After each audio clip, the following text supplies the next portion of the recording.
오늘 말씀은 디도서 6번째 말씀이고 3번 더 남았습니다. 그래서 총 9회 동안 디도서 3개의 장을 말씀으로 나누고 공부하게 됩니다. 제법 자세히 하는 셈이 되는 겁니다.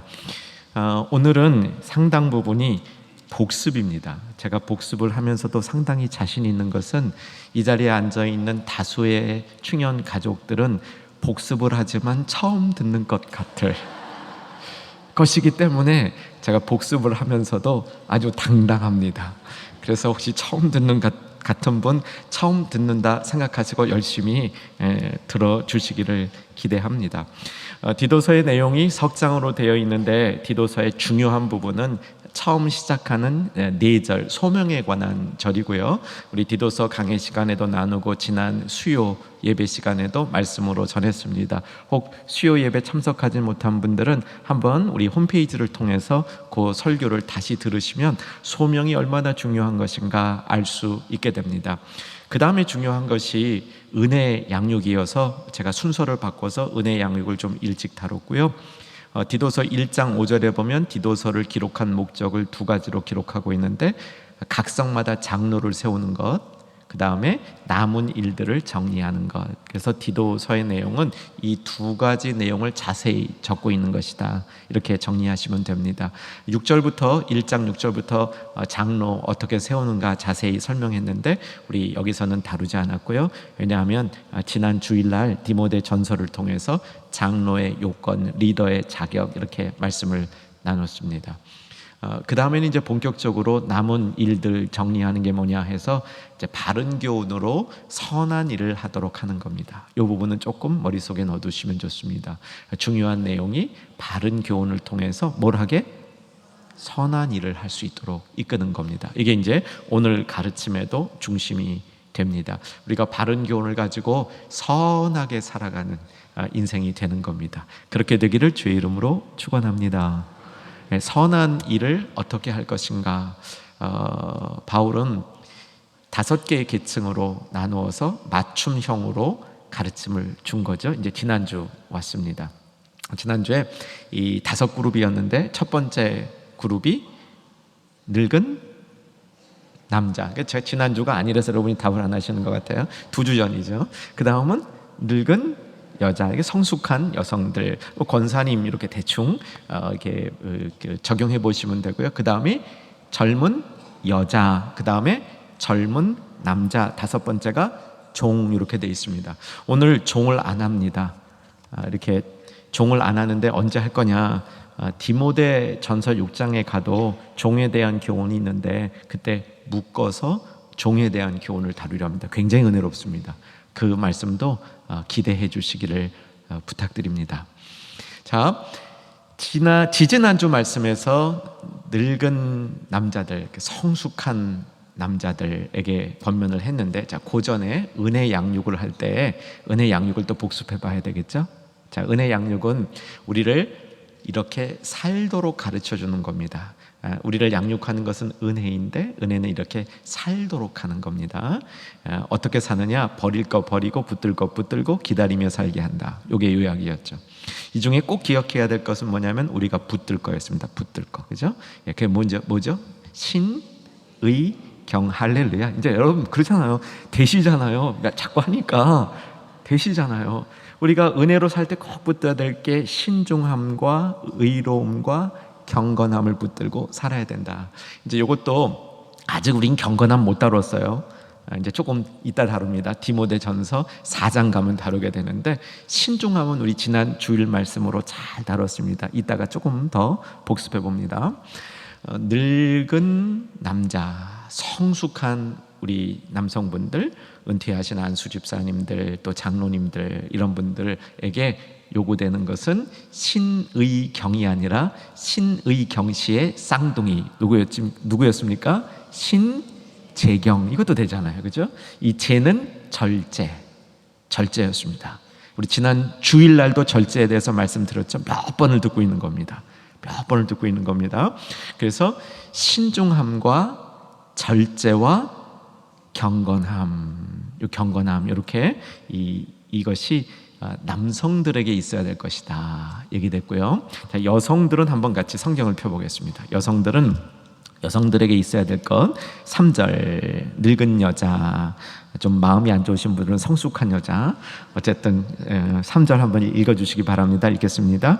늙은 여자로는 이와 같이 행실이 거룩하며 모함하지 말며 많은 술에 종이 되지 아니하며 선한 것을 가르치는 자들이 되고 계속 그들로 젊은 여자들을 교훈하되 그 남편과 자녀를 사랑하며. 거기까지. 자, 정돈해 보면은요, 여기서 우리가 꼭 배워야 될 것이 할머니 교육이라고 말씀드렸습니다. 그러니까 자녀 교육에 있어서 할머니 교육이 굉장히 중요합니다. 할머니를 통해서 어머니에게, 자녀들에게, 손주들에게 전달되어지는 이 가르침이 굉장히 중요하다는 겁니다.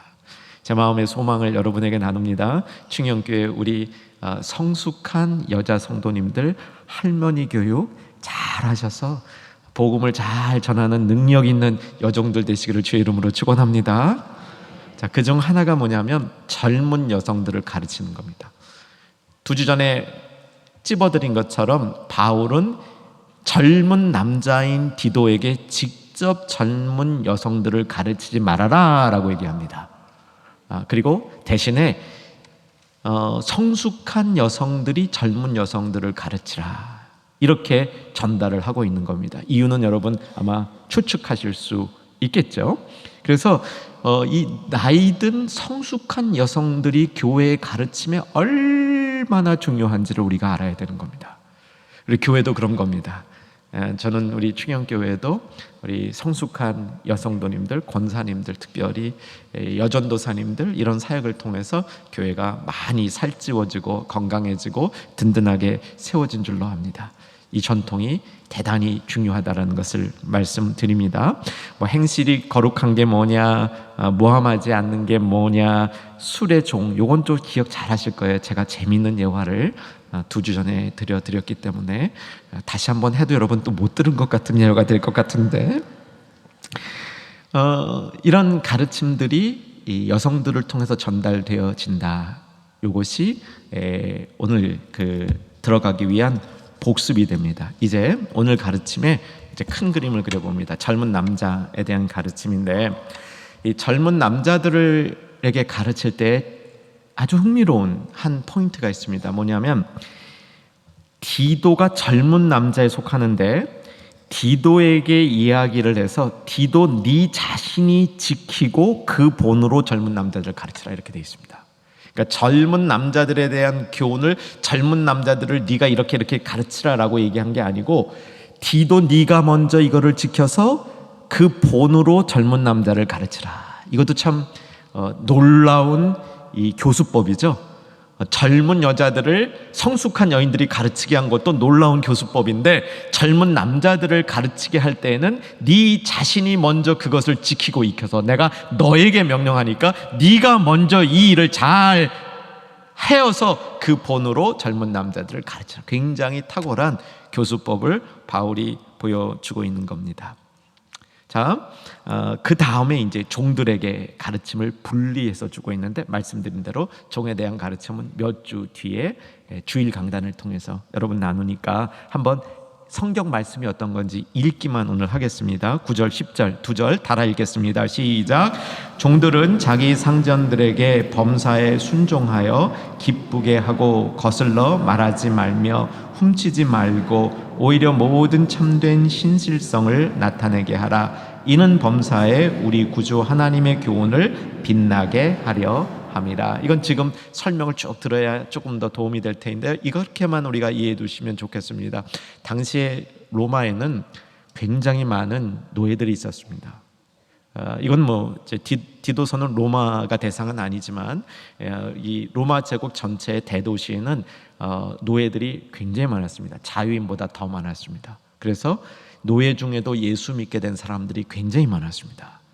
그들이 교회 안에서 자유인들 사이에 갈등이 생기는 겁니다. 때로는 노예가 예수 믿고 자기의 상전도 예수 믿으니까 예수 안에서 다 형제 자매 됐다니까 노예들이 본분을 조금 벗어나는 행동을 주인한테 한 것 같아요.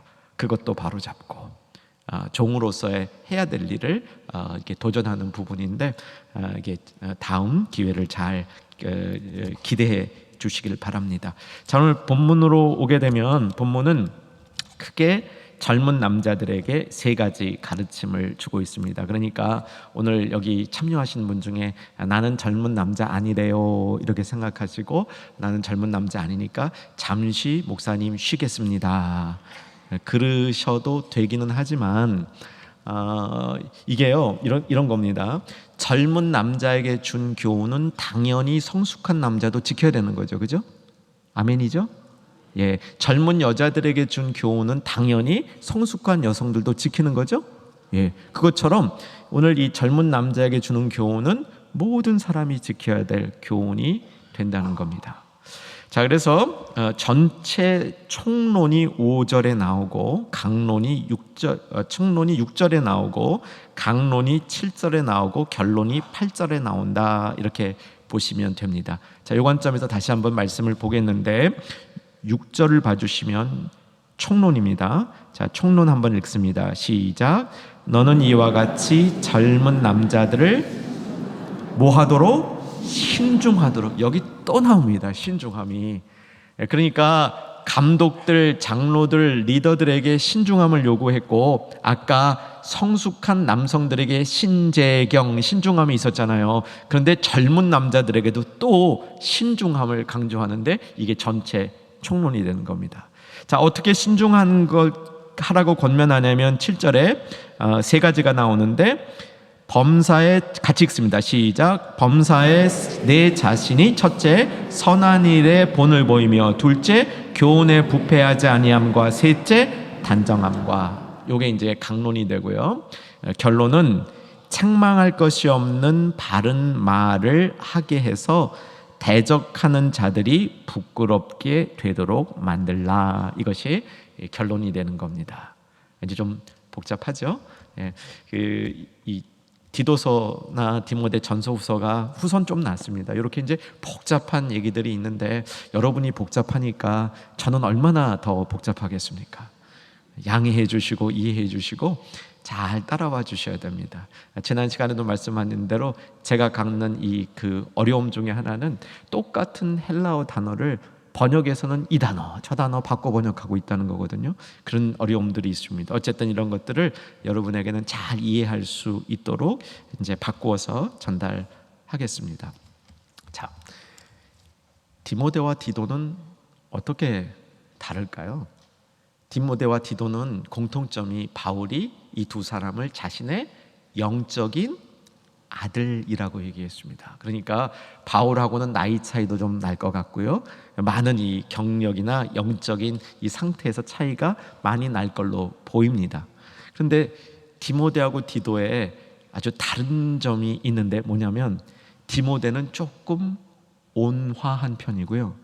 디도는 많이 터프한 편입니다. 터프하다는 건 뭔지 아시죠?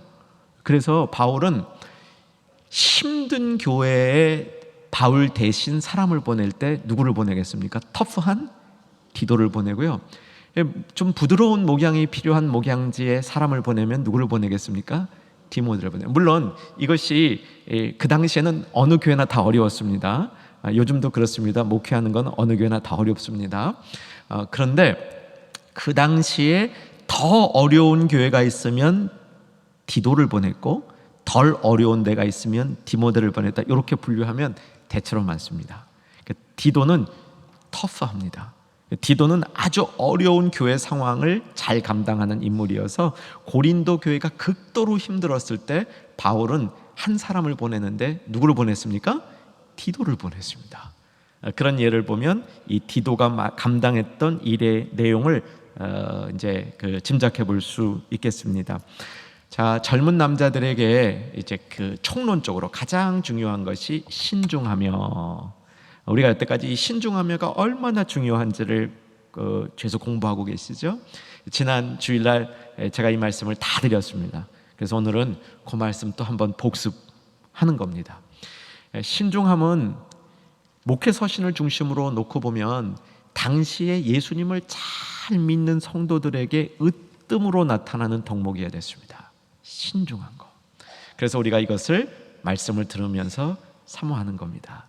나도 신중해지기를 소망합니다. 오늘 이 말씀 앞에 신실하게 나오는 충현의 가족들이 모두 신중해질 것을 주 안에서 확신하며 축복합니다. 신중해지는 게 어떤 거냐? 지난주 말씀 통해서 다시 한번 기억을 이렇게 짚어보면, 첫 번째 신중해지는 것은 분별력과 관련이 있다는 말씀드렸습니다. 분별을 잘하는 겁니다. 결정해야 될 때, 생각해야 될 때, 행동해야 될 때, 이런 것들을 잘 분별하는 것. 그래서 신중한 것은 분별력이 있는 상태다. 또 하나 배운 게 있죠. 훈련된 절제다. 훈련된 절제. 그냥 절제가 아니라, 요거를 사실은 당시 사람들은 가장 멋진 미덕으로 생각했습니다. 우리가 절제하는데 이 절제가 자연적으로 참을성이 많아서 생기는 절제가 아니라, 삶에 거듭되는 실패를 통해서 생긴 절제가 아니라, 훈련에 의해서 자기를 통제할 줄 아는 겁니다. 이것이 그리스 로마 문화권에서는 대단히 중요한 덕목이었고요. 사실 요즘도 마찬가지입니다. 요즘에 주님의 일 포함해서 세상 일도 잘 하려면요, 훈련된 절제가 있어야 됩니다. 자기를 잘 다스릴 수 있어야 합니다. 여러분, 내가 좀 그게 약합니다. 내가 좀 헬기가 있습니다. 여자들 가운데는 내가 좀 이렇게 헐뜯는 이런 게 있습니다 하시는 분들은요, 이 신중함을 사모하셔야 돼요. 신중함.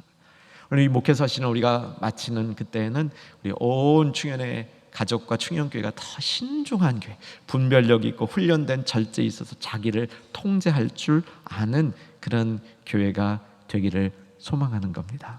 세 번째, 요것도 이제 하나하나씩 더해가는 겁니다. 이 세 번째도 주일날은 제가 깊게 안 다뤘는데 오늘은 요걸 다룹니다. 이 신중함 속엔요, 위험이 나타납니다. 위험.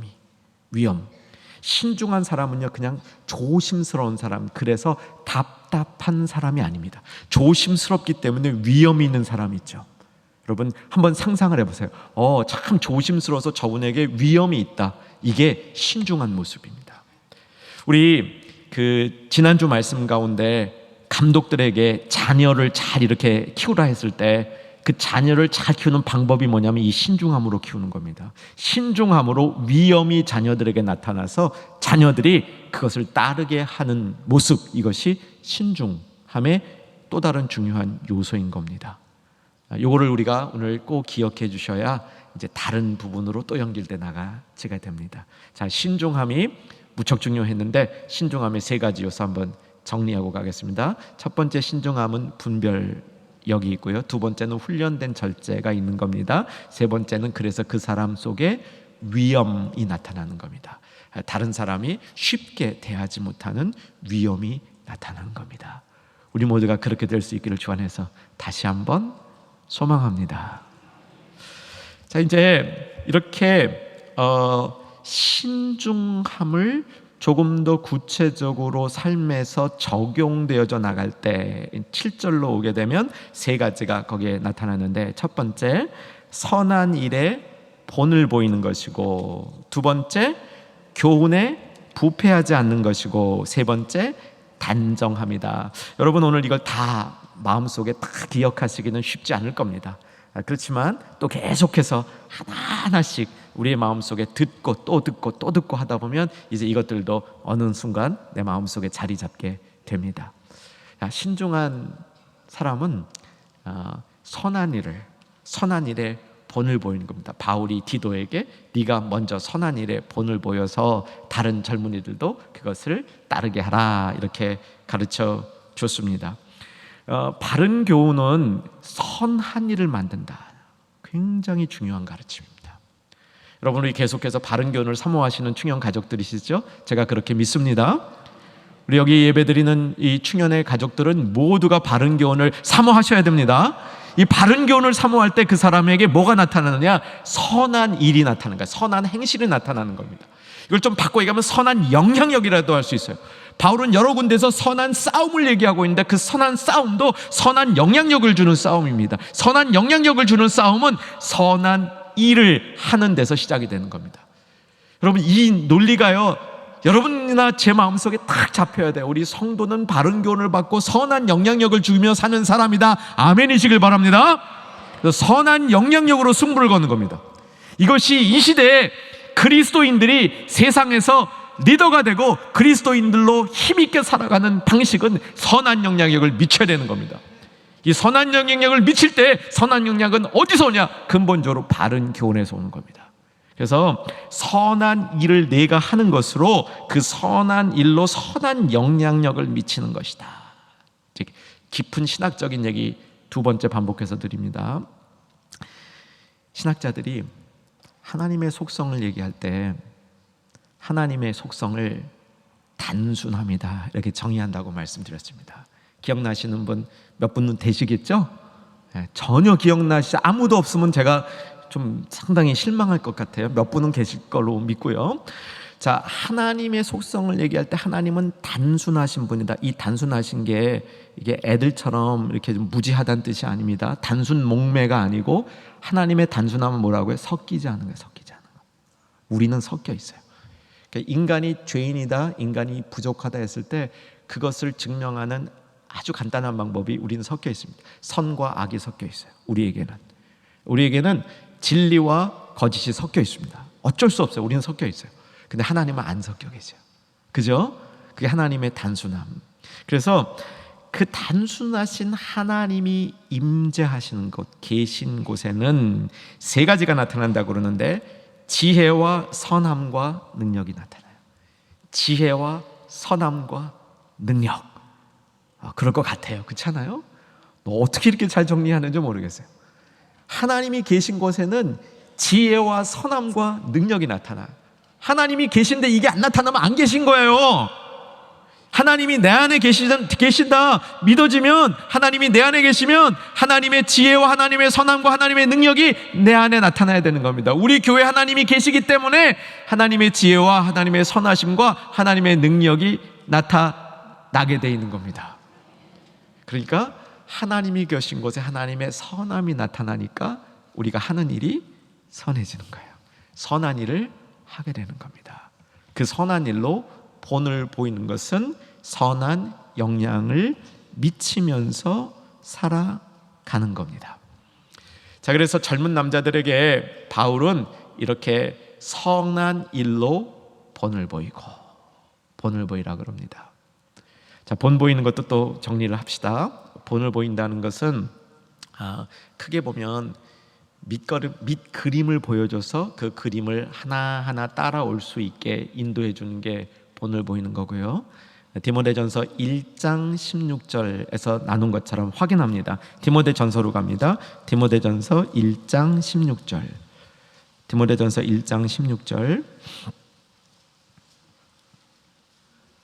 앞으로 조금만 이동하시면 됩니다. 디도서에서 이동하실 때 디도서 놓치지 마시고 그냥 손으로 어디든지 이렇게 찝어두시고 가시면 좋겠습니다. 16절 읽겠습니다. 그러나 내가 긍휼을 입은 까닭은 예수 그리스도께서 내게 먼저 일체 오래 참으심을 보이사 후에 주를 믿어 영생 얻는 자들에게 본이 되게 하려 하심이라. 그러니까 바울은 나에게 본받을 게 있는데 그게 뭐냐면 주의 은혜가 입어서 내가 긍휼하심을 받아서 변화됐다는 거예요. 아주 몹쓸 죄인 중에 괴수가 변화됐다. 요거가 본이라는 겁니다. 내가 변화된 게 본이지 바울이 대단한 인물이 되어서 이렇게 최고의 목회자가 되고 최고의 신학자가 되고 최고의 선교사가 된 그 사실을 본받으려는 게 아니고 하나님의 긍휼 덕분에 자신이 이렇게 변화된 것이 본이라는 겁니다. 그러니까 우리가 본 보이는 것이 어렵습니까? 쉽습니까? 그렇게 안 어려워요. 내가 변화된 거를 보이면 그게 본이 되는 겁니다. 우리가 본 되는 게 왜 힘들다고 생각하냐면 우리는 완벽한 것을 가지고 본을 보인다. 내가 다른 사람보다 나은 것 갖고 본을 보인다. 그런데 그게 본 보이는 게 아니고 때로는 자랑하는 게 되는 겁니다. 이 성경의 방법은 그런 게 아닌 거죠. 내가 변화된 하나님의 은혜가 나를 변화시킨 그것을 보여주는 것이다. 본에 대해서 이렇게 설명을 하고 있는 겁니다. 자, 이제 두 번째로 옵니다. 두 번째가 교훈에 부패하지 않음. 신중한 사람들에게 교훈에 부패하지 않은 것들이 있어야 돼. 특별히 젊은 남성들 교훈에 부패하지 않아야 됩니다. 이 부패한 교훈을 쫓아가면 안 되는 거죠. 이 세상에는 참 부패한 행위와 문화가 많이 있습니다. 극단적인 걸 보면 이슬람권에서 이 자살 테러하는 사람들을 훈련시키는 비디오를 봤는데, 야, 정말 기가 찹니다. 기가 차. 사람을 그렇게 훈련시키니까 이게요, 쇠뇌가 돼가지고 사람 죽이는 것이 마치 게임하는 것처럼 그렇게 사람을 만들어요. 그게 될 수 있답니다. 이 세상에 부패한 교훈들은 사람을 망가뜨리는 그 일들을 얼마나 할 수 있는지 우리가 알아야 되는 거죠. 근데 이 세상에 이 부패한 교훈이 많이 있습니다. 이 부패한 교훈들을 보면요, 이 따라가게 돼 있습니다. 저렇게 하는 거구나 하고 따라가게 돼 있다는 겁니다. 부패하지 않은 이 말을 이제 번역을 어떤 영어 번역에서는 뭐라고 번역을 하냐면 인테그리티로 번역합니다. 그럼 인테그리티란 말은 일관성이 있는 겁니다. 이랬다 저랬다 하지 아니하고 늘 일관성 있게 자신의 행동을 하는 것이 인테그리티입니다. 그러니까 부패하지 않은 교훈이라는 것은 일관성 있게 우리로 하여금 행동하는 교훈이라는 겁니다. 사랑하는 여러분, 저는 우리 충현 가족들이 다 성숙해지기를 간절히 소망합니다. 물론 저를 포함해서입니다.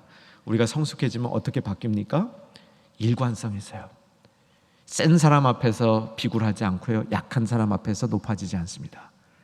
우리가 늘 하나님 앞에 서는 마음으로 행동할 수 있게 되는 겁니다.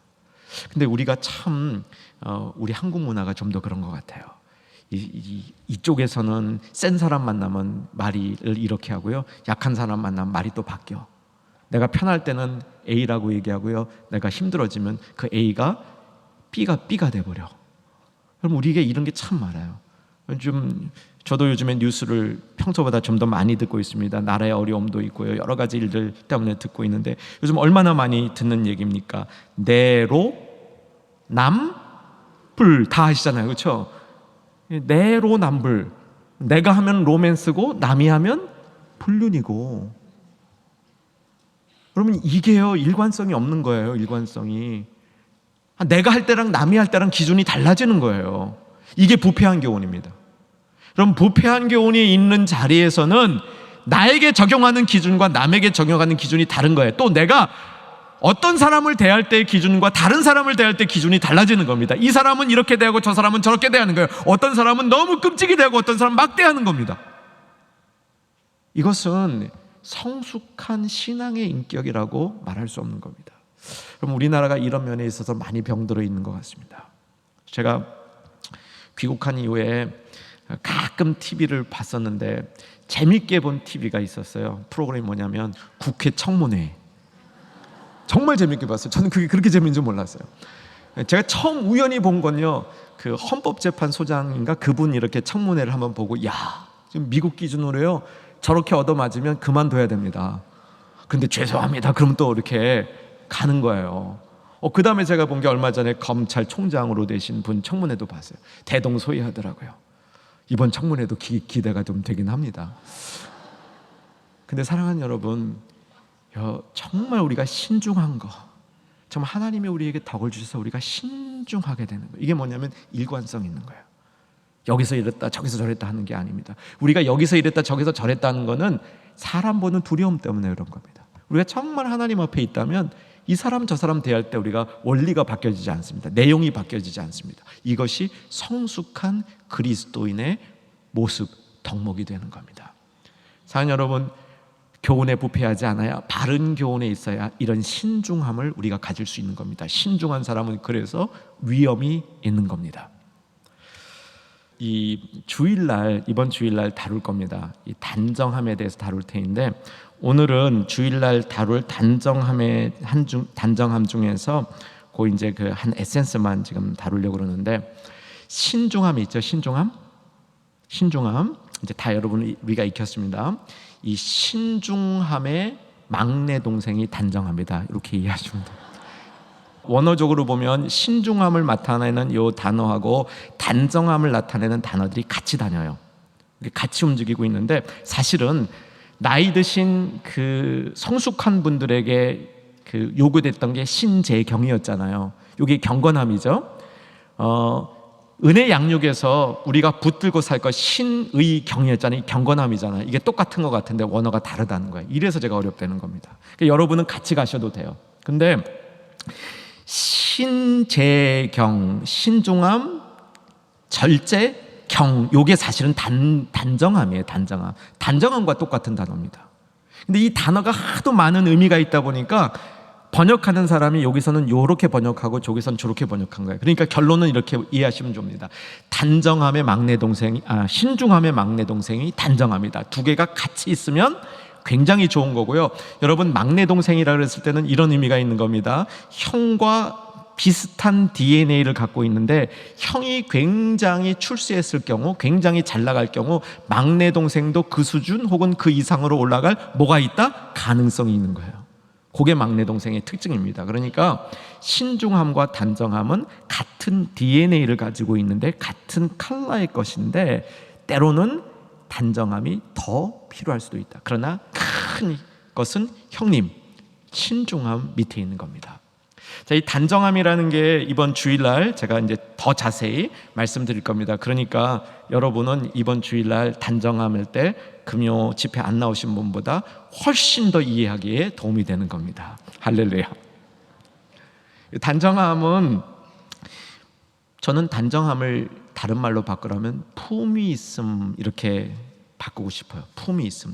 그러니까 또 다른 표현으로 말하면 존경받을 만한 그런 요소입니다. 품위가 있어서 존경받을 만한 겁니다. 이게 단정함의 모습인데, 그 안에 경건함도 있어요. 특별히 단정함이 이게요. 여러분, 단정함을 적용하실 때 요거 꼭 적용하셔야 됩니다. 예배 중에 단정하셔야 됩니다. 여러분, 예배는 단정하게 드려야 됩니다. 다 동의되시죠? 여기 오신 충현의 가족들은, 그죠? 예, 예배 삐딱하게 드리면 안 돼요. 예배 삐딱하게 드린 거 어떤 건지 알죠? 예, 근데 뭐 자세만 삐딱한 건 또 뭐 문제가 아닐 수 있어요. 좀 이렇게 앉을 수도 있어요. 허리가 아프셔서 좀 이렇게 앉을 수도 있고요. 뭐 상황에 따라서는 좀 이렇게 옆에 비스듬하게 앉을 수도 있고, 그런데 그게 아니라 마음의 자세는 삐딱하면 안 된 겁니다. 마음의 자세는 단정해야 되는데, 예배 중에 단정한 것이 여기 말하는 단정한 거예요. 예배 중에 경건한 게 단정한 거예요. 그렇죠? 여러분, 한번 이런 걸 꿈꿔보시기 바랍니다. 내가 예배드리는 단정함으로 다른 사람에게 경건함이 드러나는 내가 되기를 원합니다. 그렇죠? 단정한다. 어디까지 단정하냐면 그분 예배드린 걸 보면 나도 경건해져. 그러면 주님이 기뻐하는 겁니다. 여기서 이 단정함 속에 경건함이 포함되어 있다는 겁니다. 그리고 단정함은 좀 존경받을 만한 품위가 그 안에 있는 겁니다. 그렇죠? 단정함은 간소한데, 간소해도요 그 안에 빈약한 게 아닙니다. 우아한 겁니다. 여러분, 간소해도 우아할 수 있습니다. 주렁주렁 달려 있어도 우아하지 않을 수 있습니다. 여자는 치장으로, 남자는 명예 치장으로, 그죠? 이거 주렁주렁 달고 있어도 이게 우아하지 않을 수 있어요. 그런데 간소해도 우아할 수 있습니다. 이 요소를 뭐라 그러냐면 단정함이라 그러는 겁니다. 여러분, 잘 이해가 되셨습니까? 예, 요 말씀을 가지고 이제 주일날 가시면은요, 이제 집사들에 관한 것인데 첫 단어가 이렇게 돼요. 집사들도 존경받을 만하며 단정하라는 얘기예요. 존경받을 만하며, 이제 다른 분들은 이해 못하실 때 오늘 참여하신 분들은 잘 이해하실 수 있기를 기대합니다. 말씀을 정리합니다. 책망할 것이 없는 바른 교훈, 책망할 것이 없는 바른 교훈을 가지고 있는 건데, 이렇게 함으로 대적자들을 부끄럽게 하는 겁니다. 이거는 이제 성경에 많은 가르침이 나옵니다. 디모데전서 3장 6절 7절에 봐도 우리가 바르게 살아야 되는 걸, 리더들은 대적하는 자들을 부끄럽게 만들어야 된다, 이렇게 되고요. 디도서 1장 9절에도 거의 동일한 가르침이 나옵니다. 이런 얘기들이 이제 쭉 계속적으로 나오고 있는데, 자, 이것을 통해서 우리가 마지막으로 붙들고 있어야 될 한 가지 교훈만 정리합니다. 이거 지금 바울은 계속 그 각자에게 맞춤형으로 가르침을 주고 있었습니다. 성숙한 남성들, 성숙한 여성들, 젊은 여성들, 젊은 남성들, 디도 이렇게 연결해서 주고 있는데 결국 뭐를 보여주고 있는 거냐면 각자가 자기의 맞는, 자기의 위치와 지위에 맞는 아름다운 주님의 덕을 가지고 있으면 거기서 선한 영향력이 나간다는 겁니다. 아멘이죠? 예, 젊었을 때는 젊었을 때의 모습으로, 나이 들어서는 나이 들어선 사람의 모습으로 각자가 주님의 바른 교훈 앞에 서 있으면 세상을 변화시킬 수 있는 선한 영향력이 그들로부터 나간다는 겁니다. 그래서 어떻게 하면 이 일을 이룰까, 어떻게 하면 바른 교훈이 성도들에게 적용될까 하다가 네 그룹으로 나눠서 바울은 하나하나 가르쳐 줬는데 그 중에서 제일 중요한 단어는 신중함이었고요, 그 다음 단어로 우리가 기억할 것은 단정함이었다. 이렇게 보시면 이해가 잘 가는 겁니다. 우리가 간단히 읽을 수 있는 책 중에 세상을 가슴 뛰게 할 교회라는 책이 있습니다.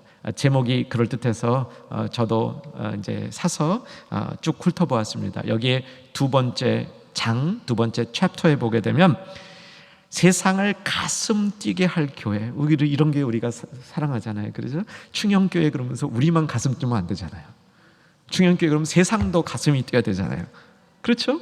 그럼 충영교회가 어떻게 세상을 가슴 뛰게 할 건가, 이 책을 좀 덧붙여서 이제 한번 살펴보면 두 번째 장에서 세상을 가슴 뛰게 하는 교회는 정체성을 아는 교회여야 한다, 이렇게 얘기를 합니다. 제가 이 부분만 간략하게 여러분하고 나누려고 그러는데, 여러분 정체성이 분명하지 않으면요 방향 없이 움직이는 버스와 같습니다. 버스와 같아요. 그러니까 버스는 노선이 있잖아요. 노선은 시작해서 끝날 때 방향을 따라가야 되는 겁니다. 근데 정체성이 없는 교회는 어떤 교회냐면 그냥 동네 삥삥 도는 거야. 어디 안 가고 그냥 동네만 삥삥 돌고 있어. 이거 안 되는 거잖아요. 교회가 그럴 수 있다는 거야. 나갈 방향이 있는데 그 방향으로 나가지 아니하고 그냥 꽉 막혀서 동네만 빙글빙글 돌고, 그 빙글빙글도 제대로 돌면 다행인데 이렇게 돌았다 저렇게 돌았다 왔다 갔다 하면 안 되잖아요. 어떤 사람이 이제 이건 책의 얘기입니다. 어떤 사람이 이제 대학교에서 논문을 내는데 논문 내는 게 50% 학점이었답니다. 학점의 50%가 논문이었대요. 그래서 아주 학생들이 열심히 냈답니다. 교수가 한 학생에게 점수를 줬는데 내용 좋음, 참고 목록 정리 좋음, 정리 잘하였음, 논지 분명함, 그러나 내가 내준 과제와 다름으로 학점은 F. 요거를 교회에 적용해 보면요, 교회 건물 좋음, 안내위원 훌륭함, 찬양대 예루살렘 찬양대 수준임, 교회 소그룹도 잘 발전되어 있음, 제자 훈련 잘하고 있음, 그러나 내가 내준 정체성이 흔들리고 있으므로 F. 이럴 수도 있는 거예요. 그렇죠? 우리 교회는 정체성이 분명히 있습니다. 5대 목표라는 게 있어요. 그러나 이 5대 목표도요, 신령한 예배 있잖아요. 신령한 예배에 관해서 우리 성도님들이 다 외우고 알고 있습니다. 그런데 막상 신령한 예배를 안 드리고 있다면, 그죠? 정말 내가 신령한 예배를 드려야 되는데 예배 중에 은혜 받는 적이 한 번도 없어. 뿐만 아니라 예배는 교회 안에서만 드리고 밖으로 나가서 삶의 예배는 전혀 안 드리고 살아요. 그냥 나는 교회 안에서만 예배 드리는 게 나의 하나의 습관처럼 되어 있어요. 이러면 신령한 예배라는 목표를 알고 있다 하더라도 교회의 정체성을 모르는 겁니다. 교회는 하나님께 예배 드리는 건 맞죠? 그렇다면 정말 신령한 예배를 드려야 되는 거 아닙니까? 그렇게 정체성이 분명한 교회가 세상을 볼 때 가슴 뛰는 교회인데, 자, 이제 오늘 말씀에 정리를 내리는 겁니다. 우리에게 맡겨준 사도 바울의 교훈이 있었습니다. 그 교훈들의 결론은 신중해지고 단정해져서 하나님의 선한 일, 선한 영향력을 내 자신이 세상에 내는 겁니다. 내가 개인적으로 한 사람이 내도 성공인데 전체가 내면요 상승 효과가 대단합니다. 상승 효과가 대단해요. 그 상승 효과로 세상을 가슴 뛰게 하는 교회가 되어야 되는 겁니다. 바른 교훈은 우리에게 선한 영향력을 요구합니다. 그 선한 영향력으로 세워지는 한 사람 한 사람 충영교회 되기를 주의 이름으로 축원합니다.